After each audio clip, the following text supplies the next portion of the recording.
magandang araw po sa inyo. Narito naman po kami sa area namin upang muling magtrabaho. Sige po, umpisa na namin. Umpisan ko na.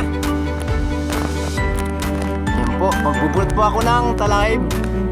Kasi kumakapal ng talahib sa aming kapaligiran.